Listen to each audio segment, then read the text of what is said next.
Ever wonder what an angel's alarm clock sounds like? Because apparently for Peter in Acts 12, it was a celestial smack and a quick get up. No snooze button for that guy. Seriously, I'd be hitting dismiss on my phone, but Peter just gets a divine elbow. Welcome back, everyone. I'm Mia. And I'm Finn. Today we're diving into Acts 12, where things go from zero to miraculous in about 3 verses.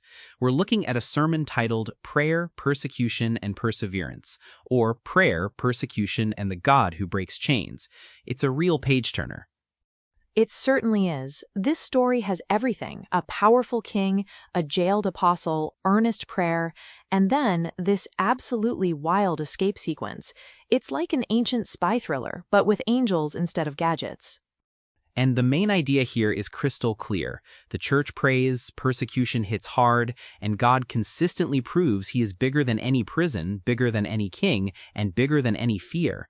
Even Peter's own confusion. So if you've ever felt like your prayers are just bouncing off the ceiling or wondered why following Jesus sometimes feels like you're signing up for a target on your back, this episode might just make you sit up a little straighter. Exactly. We'll unpack this through the sermon's 3 points: that prayer is real, that persecution can be a sign we're actually doing our job, and that God is faithful and bigger than any circumstance. It's practical, even if it feels like a story from another planet. Because let's be real, most of us aren't locked up between Roman guards, but we do face impossible situations, feel pushback for our faith, and need God to move. Absolutely. So, Mia, let's start with the setup. King Herod is not messing around here. He's already executed James, John's brother, and then he sets his sights on Peter. He's not just arresting Peter, he's putting him in maximum security. We're talking 4 squads of 4 soldiers each, 16 soldiers guarding 1 fisherman. Herod is playing chess, not checkers, and he thinks he's got the church cornered. And the church responds by doing what they know to do. They pray. The sermon emphasizes this isn't some polite "bless our missionaries" prayer. This is earnestly praying, desperate prayer, the kind where you know you're completely out of options. This isn't them trying to manipulate God into doing what they want. It's a raw admission of dependence. They're basically crying out, "Do something, please. We cannot lose Peter, too." It's the prayer of people who don't have it all figured out, who aren't polished. It's vulnerable. And this really highlights that prayer isn't magic. It's the posture of those who know they can't fix it themselves. Right, we like control, we like options, but prayer is what you do when you realize you're not self-sufficient. It's aligning yourself with the reality that God already cares, even if it feels like He's not doing anything yet.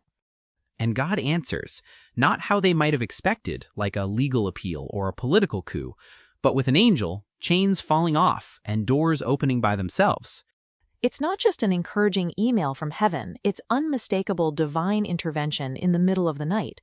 God doesn't owe them this, but He acts out of His faithfulness and grace. So the church discovers prayer is real, not because God always says yes, but because He hears, sees, and acts. Sometimes He really does just break chains. Which leads us to the next point, and this one makes people squirm a bit. The sermon says, if the world isn't opposing you, you're probably not threatening it. That's a mic drop moment. We usually want to be accepted and liked, but here, Herod is persecuting Peter because Peter is a threat. Not because Peter is mean, but because he's preaching Jesus. Exactly. The gospel is inherently revolutionary. If Jesus is Lord, then Caesar, Herod, and your own desires are not. That message, then and now, threatens established power structures and self-rule. And Herod sees that killing James met with approval, so he escalates, trying to crush the movement. This is concrete, violent opposition, not just someone rolling their eyes at a Bible verse on social media. So if your Christianity never costs you comfort, never costs you approval, never costs you anything, the sermon asks if it's more cultural religion than genuine faith. That's a gut punch, but maybe a necessary one. It's not about seeking suffering, but recognizing that faithfulness can be costly. If the message of Jesus never irritates a kingdom of self, we might not actually be proclaiming Jesus as Lord. Because the world doesn't persecute what it can safely ignore. If the gospel were trivial, Herod wouldn't bother. His reaction, ironically, validates the power of the message. But persecution doesn't mean God's lost control. James is executed, Peter imprisoned, yet the church keeps praying and the word keeps spreading. God's sovereignty is bigger than Herod's power. Which brings us to the most amazing part. Peter is sleeping, not pacing, not panicking, but sleeping soundly between two soldiers, chained hours from what everyone assumes will be his execution. I'd be having nightmares about Herod's sword. Peter's just catching Z's. This isn't denial, it's a profound act of trust. He's surrendered the outcome, no longer carrying what he cannot control. Then, bang, or rather, quick, get up. An angel appears.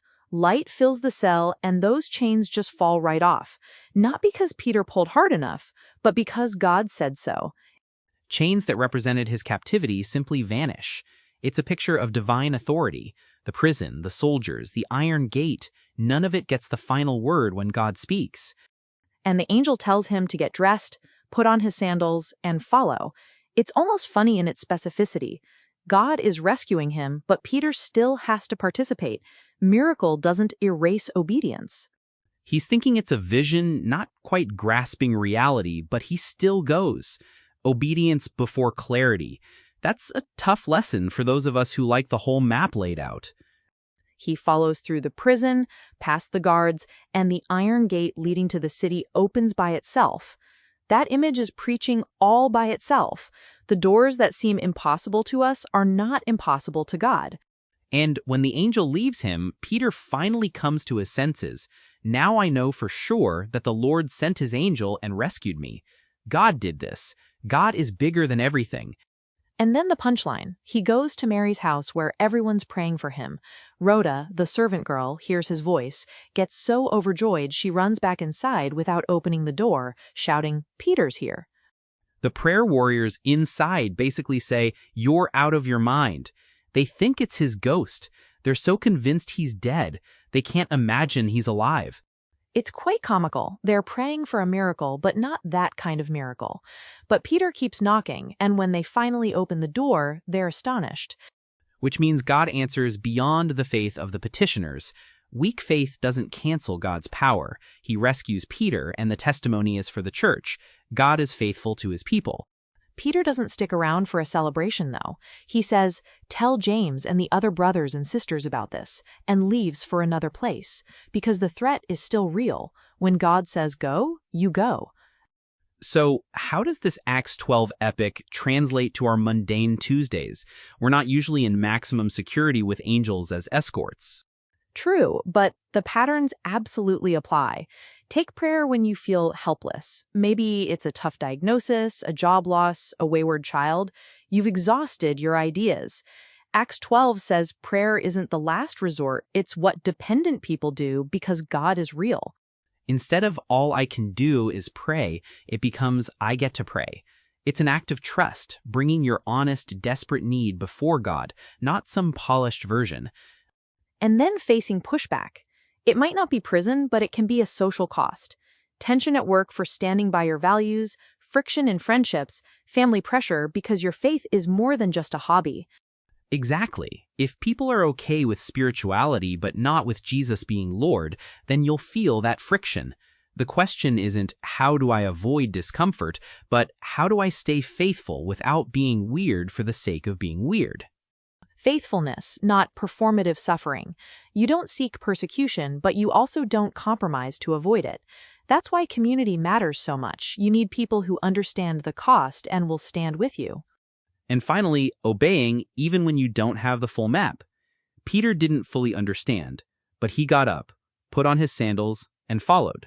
Sometimes God gives us enough light for the next step, not the whole road. Maybe your get up is forgiving someone, confessing a sin, applying for that job, stepping into a new ministry, or finally leaving something destructive. If God has made the next faithful step clear, you take it. That's both a relief and a challenge, which is precisely what biblical faith often feels like. So, to sum it up, prayer is real because God really hears his people. Persecution is real because the gospel actually threatens the powers of this world, and God is bigger than all of it. So when he says get up and move, you move. That's a fantastic summary, Mia. And the really encouraging part is that even the church in Acts 12, who prayed earnestly, was still surprised when God answered. There's grace even for our weak, startled faith. Absolutely. God is still faithful. So if you're feeling trapped, opposed, or unsure of the next step, Acts 12 reminds us that God is not limited by chains, guards, gates, or human plans. Pray, trust, and when He makes the path clear, move. If this episode brightened your day or challenged your assumptions, please share it with a friend who might also appreciate it.